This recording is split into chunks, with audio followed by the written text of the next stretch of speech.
वालेकुम, नमस्कार, सत श्री अकाल एंड गुड इवनिंग। मैं हूँ आरजू काजमी और आप हमेशा की तरह से देख रहे हैं पॉइंट ऑफ व्यू। हमें जी ज्वाइन किया है, आप सबके जाने पहचाने हैं, डॉक्टर मुक्तदिर खान साहब। बहुत शुक्रिया सर कि आज आपने ज्वाइन किया है। वैसे थैंक यू तो वेरी मच। जी जी सर, वैसे तो बड़े आपकी बिजी लाइफ चल रही है आजकल। हम थोड़ा सा अपने ऑडियंस को वो भी आपसे सुनना चाहेंगे, क्योंकि अभी आपने बताया कि पाकिस्तानी भी उसमें शामिल हैं उस ग्रुप में। तो जी जरूर हमें बताइए कि आखिर आप क्या पढ़ा रहे हैं और क्या सिखा रहे हैं, खासतौर पे पाकिस्तान के लोगों को भी। जी भाई, आपके सुनने वालों को मेरा सलाम, नमस्ते, सत श्री अकाल, वनक्कम और नमस्कारम। एक्चुअली मैं जो है सो स्टेट डिपार्टमेंट, जो हमारा फॉरेन मिनिस्ट्री है, उनके 5 प्रोग्राम होते हैं called the study of US institutes, उसको कहते हैं सूसी। अगर आप स्टेट डिपार्टमेंट की वेबसाइट पे जाके सूसी या स्टडी ऑफ यूएस इंस्टीट्यूट्स को गूगल करें तो पता चलेगा। तो उसमें एक अमेरिकन पॉलिटिक्स पे है प्रोग्राम, तो एक अमेरिकन फॉरेन पॉलिसी पे प्रोग्राम है। तो हम हर साल 18 मुल्कों से 18 experts on US foreign policy, आमतौर पे वो प्रोफेसर्स होते हैं, लेकिन बाद वक्त वो head of government, external ministry, foreign affairs, intelligence agencies वगैरह के भी लोग आ जाते हैं। तो उनको ये स्टेट डिपार्टमेंट का प्रोजेक्ट ग्रांट होता है, जो मेरे पास है पिछले 6 साल से। तो मैं उसका एकेडमिक डायरेक्टर हूँ, यूनिवर्सिटी ऑफ डेलावेयर उसकी होस्ट है। तो हम हर साल स्कॉलर्स को लेकर आते हैं, समर में लेकर आते हैं 7 हफ्तों के लिए, and we give them like 80 lectures on American foreign policy, national security, और उनको पूरा मुल्क फिराते हैं। National defense university, West Point, इधर वगैरह बहुत लेके फिरते हैं उनको। तो लेकिन जो 2021 का कोहॉर्ट था, कोविड की वजह से हम उनको ला नहीं सके, तो सारा प्रोग्राम जूम पे हुआ। तो इस जनवरी में हम उनको लेकर आए, उनमें से 12 स्कॉलर्स आए। तो वो 12 जो स्कॉलर्स हैं, उसमें इंडिया इंडिया से, बनारस से एक प्रोफेसर हैं, मिथिलेश है उनका नाम। पाकिस्तान से है, कराची यूनिवर्सिटी से, उनका नाम है नईम साहब। और नेपाल से एक स्कॉलर हैं जिनका नाम लेख है। लेकिन इतनी दिलचस्प बात है लेख की कि लेख साहब है तो नेपाल से, लेकिन वो मेरे ही हाई स्कूल से ग्रेजुएट हुए हैं, सेंट पॉल्स हैदराबाद से।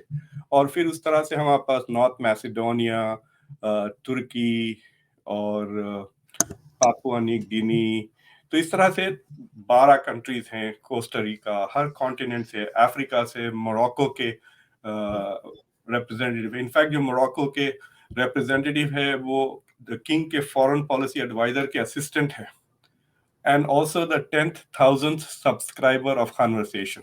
तो मैंने उनको एक स्पेशल अवार्ड दिया कल रात को, मेरे घर में दावत थी। तो मैं उनकी फोटो भी लगाऊंगा मेरे कम्युनिटी में, चैनल के ऊपर और शायद ट्विटर पर। तो एनीवे, ये चल रहा था। तो हम लोग नहीं, बहुत अच्छा है सर, ये ऐसा होना चाहिए, बिल्कुल, डेफिनेटली।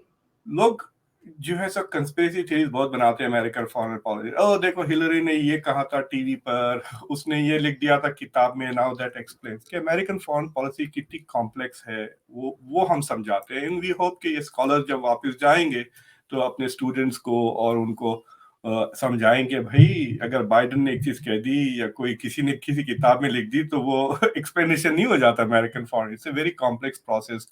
डिफेंस का क्या रोल है, स्टेट डिपार्टमेंट का क्या रोल है, लॉबीज का, मीडिया, तो they understand the complex process. और मतलब हर बार हम उसको ऑर्गेनाइज करते हैं, इतने स्पीकर्स आते हैं। मैं खुद बहुत चीजें लर्न करता हूँ मेरे ही प्रोग्राम से, because I am listening to 50-60 से ज्यादा डिफरेंट स्कॉलर्स। जी डेफिनेटली। और सर, हमेशा मुझे तो लगता है कि हर एज में इंसान जो है वो कुछ ना कुछ सीख सकता है, और लर्निंग प्रोसेस तो कभी खत्म नहीं होता। लेकिन सर, अगर हम बात करें 26 जनवरी की, एक रिपब्लिक डे इंडिया में मनाया जाता है, किस तरह देखते हैं आप इस डे को? और थोड़ा सा अगर आप हमारे जो खासतौर पे पाकिस्तान से लोग देख रहे हैं उनको बता सकें कि ये किस लिए मनाया जाता है, आप लोग जो देखिए, सेलिब्रेट करते हैं जी। हाँ तो देखिए, इंडिया तो पाकिस्तान से एक दिन छोटा है ना। तो हमारी आज़ादी हुई 15 अगस्त को 1947। सो ये जो दिन है 26 जनवरी 1950 को, इंडिया बिकेम ए रिपब्लिक। और ओके। इस दिन बेसिकली यूं कह सकते हैं, ये ईद ईद उल कॉन्स्टिट्यूशन कह सकते हैं। ये हम हमारे इंडिया का कॉन्स्टिट्यूशन ratify हो गया, confirm हो गया and came into force. So उस दिन से constitution apply हो गया. तो उस दिन India became a republic. शायद आपके सुनने वालों को ये नहीं पता होगा कि जब 47 में जो इंडिया आजाद हुई तो इंडिया बिकेम एक कॉन्स्टिट्यूशनल मॉनर्की बन गई थी वो.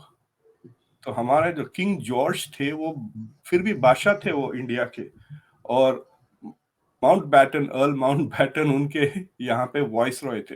सो 47 से 50 तक वी वर स्टिल, जैसा कि कनाडा और ऑस्ट्रेलिया में अभी भी अब किंग चार्ल्स की हुकूमत है in a sense, symbolically they are part of the, हम लोग इस दिन से we cease to be that, क्योंकि उस दिन इंडिया के प्रेसिडेंट राजेंद्र प्रसाद प्रेसिडेंट बन गए, the first president. So basically यूं कह सकते हैं कि टोटल आजादी पूरी पूरी कंप्लीट हो गई उस दिन. But not only that, but India became a Republic, a constitutional Republic है और डेमोक्रेसी. मैं तो इस दिन की इतनी अहमियत देता हूं कि देखिए, जो पोस्ट कॉलोनियल मुल्क हैं, जिन्होंने कॉलोनियल पावर्स फ्रांस, बर्तानिया वगैरह से आज़ादी हासिल की 1940 से लेकर 1970, 1994 में ऑफिशियली जो कॉलोनाइजेशन प्रोग्राम था यूएन का वो खत्म हुआ. तो इतने 40-50 साल लगे सारी दुनिया को. अभी भी 17 ऐसे जगहें हैं दुनिया में जो अभी तक फुल्ली डीकॉलोनाइज नहीं हुए, जिसमें से फलस्तीन एक है. तो ये जो आज़ादी हुई है उस सारे पोस्ट कॉलोनियल स्टेट्स में, इंडिया की democracy is like a miracle. वो इंदिरा गांधी ने 1-2 साल में हमारी वो बैटिंग रिकॉर्ड खराब कर दिया, 1-2 जीरोस आ गए, वरना ये सेंचुरी के ऊपर ही चल रही थी batting average. So India has been continuously a democracy. India में सारे लोग आजाद हुए एक साथ, ऐसा जैसा कि अमेरिका में 1919 के करीब औरतों को इजाजत मिली और फिर अफ्रीकन अमेरिकन को 65 में जाकर खुद आजादी हुई. So these kind of things didn't happen in India. On day one, everybody were independent. तो एक किस्म से आई थिंक ये जो इंडिया का कॉन्स्टिट्यूशनल डे है, रिपब्लिक डे, ये मेरे ख्याल से एटलीस्ट कम से कम ग्लोबल साउथ के लिए this should be the festival of democracy. ये मेरे ख्याल से पाकिस्तान, बांग्लादेश, गाना, हर जगह इसको मनाना चाहिए, बिकॉज इंडिया हैज प्रूव के गरीब मुल्क जो डीकॉलोनाइज हुए, जिनमें इतनी गुर्बत थी, they could still be democratic. क्योंकि एक आर्ग्यूमेंट ये है डेमोक्रेसी थियरी में कि you have to have a big middle class और थोड़ा मुल्क डेवलप्ड हो तो डेमोक्रेसी चलती है. बट इंडिया हैज प्रूवन के that is not true. Ambedkar ने एक बहुत अच्छी स्पीच दी थी जब ये कॉन्स्टिट्यूशन लिखा था कि India is entering a period of contradictions, कहते हो कि पॉलिटिकली सब इक्वल है लेकिन सोशली और इकोनॉमिकली, इनफैक्ट अब तो इकोनॉमिकली काफी फासला बढ़ गया है. कहते हैं कि जो इंडिया की टॉप 10% है शायद वो 90% ऑफ द वेल्थ ओन करती है. और तो इकोनॉमिक और सोशल इनइक्वालिटीज, लेकिन politically they are all equal under the law. आपका जात, आपका रिलीजन, आपकी कोई भी हैसियत जो भी हो, everybody is equal under the law. So in that sense ये बहुत इंपॉर्टेंट डे है. और देखिए, जो अगर आप डेमोक्रेसी के बारे में क्लास पढ़ा रहे हैं, डेमोक्रेटिक थियरी, तो उसमें एक बहुत जबरदस्त चीज ये पढ़ाई जाती है, इसको कहते हैं फिलाडेल्फिया कन्वेंशन. तो जो अमेरिका का कॉन्स्टिट्यूशन लिखा गया था, तो मई से लेकर सितंबर तक 1787 में, आजादी के 13 साल के बाद, American got together, founding father, उन्होंने अमेरिका के कॉन्स्टिट्यूशन को डिबेट किया और उसको लिखा. उसके बाद 10 अमेंडमेंट्स आए और it became ratified. So it is considered one of the most important sacred miracles of democratization in the world. India आजाद होने के 2 हफ्ते बाद एक कॉन्स्टिट्यूशन ड्राफ्टिंग कमेटी पैदा की, जिसमें 7 लोग थे, और उन्होंने अंबेडकर साहब को, डॉक्टर अंबेडकर को अपना चेयरमैन सेलेक्ट किया. उनके तहत उन्होंने कॉन्स्टिट्यूशन लिखा. 19 मेरे ख्याल से 1949 में कभी तकरीबन 3-4 महीने में वो ड्राफ्ट हो गया. उसके बाद 2 साल से ज्यादा तकरीबन जो कॉन्स्टिट्यूएंट असेंबली थी उसने 166 शायद 166 पब्लिक मीटिंग्स में उसको डिबेट किया, उस कॉन्स्टिट्यूशनल ड्राफ्ट को. फिर उसको मॉडिफाई किया, और ये सारा पब्लिक था, आप कोई भी जाके देख सकते। तो उसके बाद उस कॉन्स्टिट्यूशन पे वोट किया गया and that was ratified. In fact hand written copies पे सिग्नेचर्स किए वो सारे कॉन्स्टिट्यूशन, एक हिंदी में था और एक इंग्लिश में, तो दो हैंड रिटन। बहुत लंबा है इंडियन कॉन्स्टिट्यूशन, पता नहीं किसने लिखा उसको हैंड से। तो it was very very democratic. ये लोग जो खासतौर से पाकिस्तान वगैरह में जो इंडियन डेमोक्रेसी का मजाक उड़ाते हैं, उनको ना तो उनको तारीख मालूम ना डेमोक्रेसी मालूम। जाके देखें, it was a very very serious. मेरे ख्याल से शायद द फिलाडेल्फिया कन्वेंशन के बाद इतना सीरियस पब्लिक डेलिब्रेशंस मैंने किसी मुल्क की तारीख में नहीं देखी कि जो इस तरह डिबेट कर रहे थे। India was also very fortunate कि इंडिया के जो फाउंडिंग फादर्स थे वो बहुत ही ब्रिलियंट लोग थे। They were all well trained lawyers. मतलब आपके पास तो एक ही बंदा था जो पढ़ा लिखा वहां से आया था, but intellectually Jinnah does not compare with India's founding father. आप किताबें देखें नेहरू के और दूसरे हर एक बंदे ने लिखी है, मौलाना आजाद के मेरे पास पढ़े हैं। So they wrote beautiful books. फिर गांधी भी थे उस जमाने में। So there were lots of, मतलब इंटेलेक्चुअल पावर हाउस था India at that time. I don't think कि आज इंडिया के पास उस तरह की लीडरशिप है, इंटेलेक्चुअली कह रहा हूँ, पॉलिटिकल छोड़े, इंटेलेक्चुअली इस तरह थी एट द टाइम। तो खुदा ने नवाजा है उस मुल्क को with that kind of leadership, and so they created a very legitimate democratisation process, जिससे कॉन्स्टिट्यूशन लिखा गया, उसको रेटिफाई किया।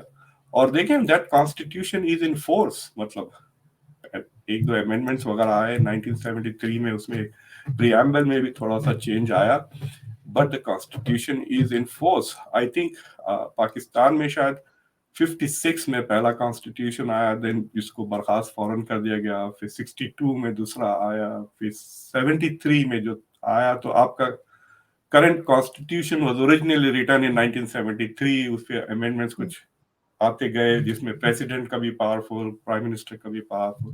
सो इट इज मतलब it is a great achievement for such a big country. वो भी इतनी अंडर डेवलप थी जब 1940s में, to be able to stay the course on democracy, मतलब छोड़ा नहीं साथ डेमोक्रेसी का। और अब भी इंडिया की बहुत क्रिटिसिज्म होती है, इंडिया की डेमोक्रेसी की, इंडिया की ह्यूमन राइट्स की। खुद आपके प्राइम मिनिस्टर ने इंडिया को लेक्चर देने की कोशिश की ऑन ह्यूमन राइट्स। मुझे बड़ी हंसी आ रही थी वो सुन के। इट्स लाइक सेइंग कि आप बहुत फुल पी लिए और नशे के दूध में कह रहे हैं कि भाई शराब ना पिया करे, बुरी चीज है। It sounded like that. So but उसके बावजूद India is in the 41st या 40th रैंक है in terms of democracy index पे। अगर आप जाके देखें, हर डेमोक्रेसी में प्रॉब्लम है, यहाँ पर भी इतना रेसिज्म है। अगर आप टॉप के डेमोक्रेसीज देखें, नॉर्वे वगैरह, वहां जाके देखें, रेसिज्म बहुत है। So there is no perfect democracy. So India is about 41 है रैंक इंडिया का। बीच में थोड़ा गिर गया था 2019 के बाद, but it is recovered very quickly. तो so media has not covered the fact कि पिछले 2-3 साल में 21, 22, 23 अब चल रहा है, India ranking has gone up in the democracy index. So this is a very important day, और जिसको जितना खुशी से मनाया जाए। आई होप कि इट ऑल्सो शुड, मतलब जब मैं इंडिया में था, हम लोग जाते थे स्कूल्स में, झंडे पे सल्यूट मारते थे, नेशनल एंथम पढ़ा जाता था, और कोई, ऑब्वियसली। हाँ, मैं भी एक तकरीर कर देता था एज स्कूल बच्चा। It we would only talk about how India became independence. But मुझे लगता है कि आई होप कि इंडिया में डिस्कशंस हो, पब्लिक डिबेट्स हो टेलीविजन पे, not about, I mean celebrate जरूर करें, but also look forward not backward. लेकिन सर ये जो अभी लास्ट कुछ सालों में हमने देखा कि इकोनॉमी पे बहुत काम किया गया, इकोनॉमी बहुत आगे लेके पहुंचाई गई इंडिया की। जी उसमें आप क्या समझते हैं कि क्या मेन फैक्टर्स हो सकते हैं? क्या जो इस वक्त लीडरशिप है वो कोई बिजनेस माइंडेड है, जो इस बारे में सोचते हैं कि जिसकी वजह से इकोनॉमी जो है एकदम से हमने देखा कि बहुत आगे चली गई भारत की। साथ साथ सर बीबीसी की एक डॉक्यूमेंट्री आई, उसके ऊपर बहुत हंगामा हुआ और उसके ऊपर काफी बातें की गई। आप उसको कैसे देखते हैं, इन दोनों चीजों को? तो देखिए, मेरे ख्याल से इंडिया के लिए जो सबसे बड़ा बून मैं कहता हूँ, यानी अल्लाह ताला की तरफ से इंडिपेंडेंस के बाद, आज़ादी के बाद, कॉन्स्टिट्यूशन के बाद जो सबसे बड़ा अल्लाह ताला ने फेवर किया, ये सोवियत यूनियन को खत्म करके। जैसा सोवियत यूनियन कोलैप्स हुआ, इंडिया का सोशलिज्म का भूत उतर गया पूरी तरह से। तो उसके बाद से इंडिया लिबरलाइजेशन शुरू कर दिया 1991 से। उसके बाद दैट कोइंसाइडेड विद क्लिंटन के एरा ग्लोबलाइजेशन का, और India liberalize, so you can see India's economy beginning to take off 19 to 93 से स्टार्टेड टेकिंग ऑफ। लेकिन वो लिबरलाइजेशन का प्रोसेस स्लो रहा है, इसलिए we did not catch up. China की तरह रॉकेट नहीं की है हमारी इकोनॉमी। 1980s में इंडिया चाइना तकरीबन बराबर लेवल पे थे इकोनॉमी, लेकिन चाइना अब देखें 5 गुना बड़ी इकोनॉमी है उनकी, एटलीस्ट दे से। सो ये यहाँ से दिस चेंजेस केम, और इंडिया की डोमेस्टिक कैपेबिलिटीज बढ़ गई थी आरजू जी। मतलब इंडिया में एजुकेशन रेवोल्यूशन हो चुका था, एग्रीकल्चरल रेवोल्यूशन हो गया था, रिसोर्सेस थोड़े बहुत थे जो इंडस्ट्रियलाइजेशन की तरफ रुजू किए जा सकते थे, और लिबरलाइजेशन की वजह से एंटरप्रेन्योरशिप की भी चांसेस बढ़ गए। फिर ये आईटी का बूम आ गया, फिर वो जो एजुकेशनल रेवोल्यूशन हुआ था that also help with IT के बूम में।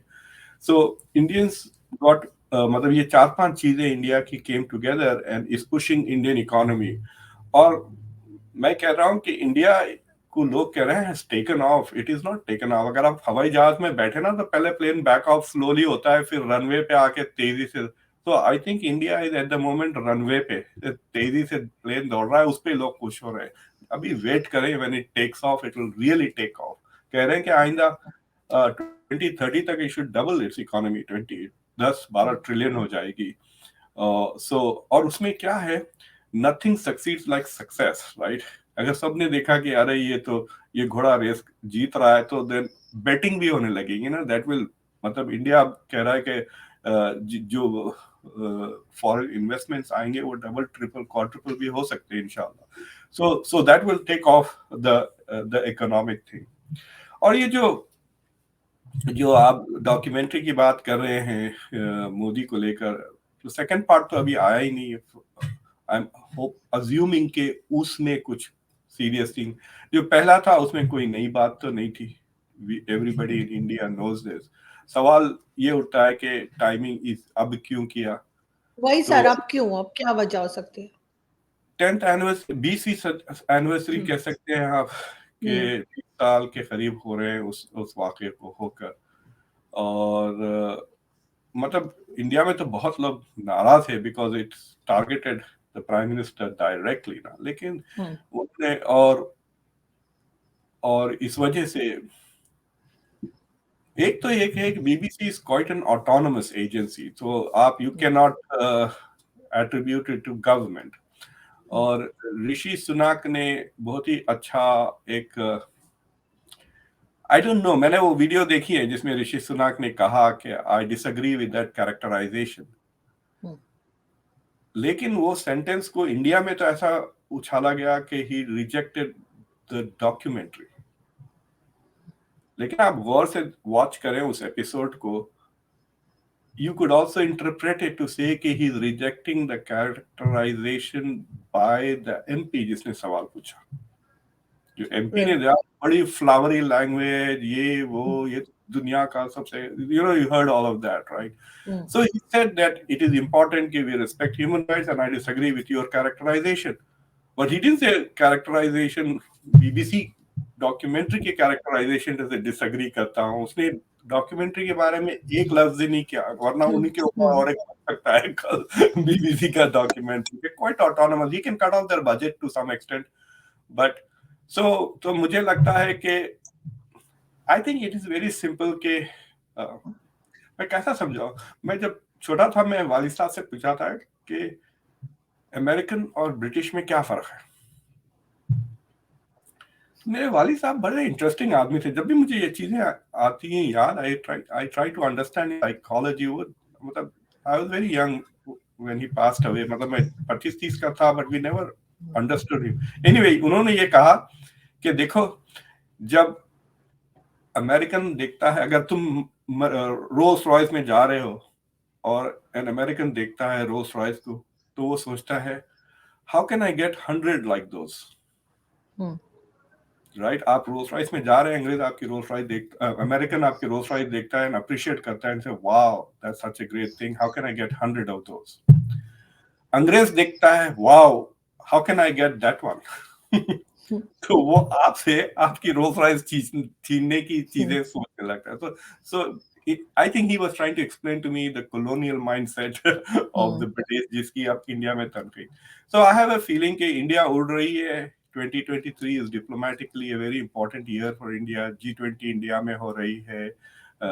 SCO का भी इंडिया में है. शंघाई कोऑपरेशन का इंडिया की मतलब बहुत ही ज्यादा टॉक हो रही है ना इंटरनेशनल रिलेशंस. ऑब्वियसली बिल्कुल हर जगह आगे नजर आ रहा है बिल्कुल. अंग्रेज थोड़ा मोदी की एक दो नॉच नीचे लाने की कोशिश कर रहे हैं. बेसिकली दे आर सेइंग बहुत उड़ रहे हो, थोड़ा जमीन पर आ जाओ. I think that is their attempt, their effort to bring him down a couple of notches. थोड़ा मूड तो जरूर खराब कर दिया उन्होंने डीसी में. मैं देख रहा था एक्सटर्नल अफेयर्स के जो प्रेस कॉन्फ्रेंस हो रही थी. ही वाज सो अपसेट, बहुत ही ज्यादा upset. He was trying to be very patient and very polite with the reporters, but it was very clear that he was very irritated with the whole scenario because हर थोड़ी थोड़ी देर को western agency government के कोई ना कोई इस तरह की चीज कर रहा है. थोड़े दिन पहले एक इंडियन पर्सन जो नेशनल सिक्योरिटी से यहाँ पे है, उनसे पूछा गया था कि भाई आप एमबीएस को क्यों इम्यूनिटी अदा कर दी? तो उन्होंने कहा कि भाई हम हर हेड ऑफ स्टेट को इम्यूनिटी अदा कर देते हैं जैसा कि नरेंद्र मोदी. तो उस पर जयशंकर साहब बहुत नाराज होकर कहा था दिस वाज क्वाइट अननेसेसरी कि इंडिया को क्यों खींच के लेकर आए भाई आप? एमबीएस की जो रिपोर्टर जर्नलिस्ट मारा गए थे खशोगी, उस ताल्लुक में आप व्हाई आर यू ड्रैगिंग? तो इस तरह की चीजें ये साइडवेज unnecessarily extra comments. तो ये बीबीसी का तरीका है, but it will also create some turmoil because India में अब इस साल भी 9 डोमेस्टिक इलेक्शंस होने वाले हैं. अगले साल इलेक्शंस है.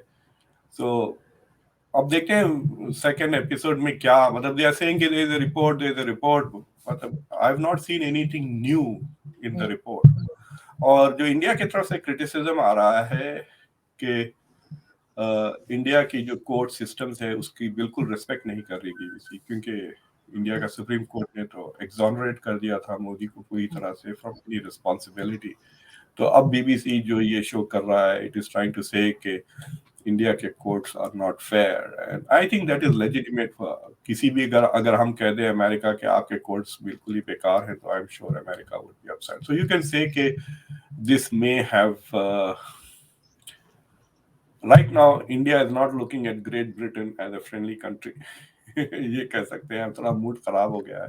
लेकिन थोड़ा सा शायद स्पीड कम का इंडिया की करने की कोशिश की जा रही हो, क्योंकि पहले हम लोग सुना करते थे जब हम छोटे थे, सुनते थे कि जी चाइना जो है वो एशिया में चाइना सुपर पावर बनने जा रहा है, और चाइना की जो हालत है वो हम सबके सामने है. और भारत आगे की तरफ जा रहा है, तो हो सकता है कि बहुत सी कंट्रीज ऐसी हों जिनको ना ये बात पसंद आ रही हो कि इकोनॉमी वाइज या फॉरेन पॉलिसी हर चीज जो है उसमें भारत आगे कैसे जा रहा है, चाहे वो G20 समिट हो या दूसरी हो.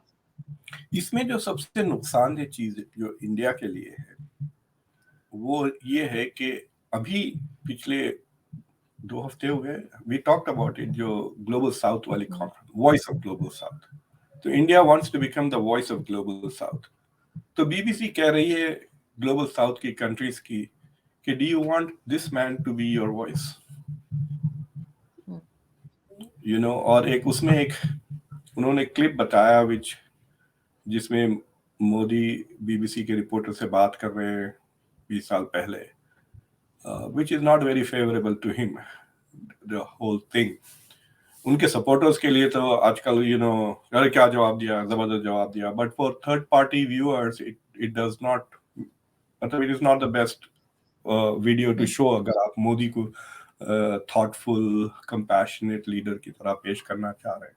तो yes, BBC is trying to tell global south के leader, do you want Modi as your leader? देखिए इसमें this is not an assault on India. ठीक है, इंडिया के बारे में हालांकि इंडियंस आर सेइंग कि आप हमारे कोर्ट्स को रेस्पेक्ट नहीं करते. This is the target is Modi, title में भी Modi, it is about Modi, it is not about India.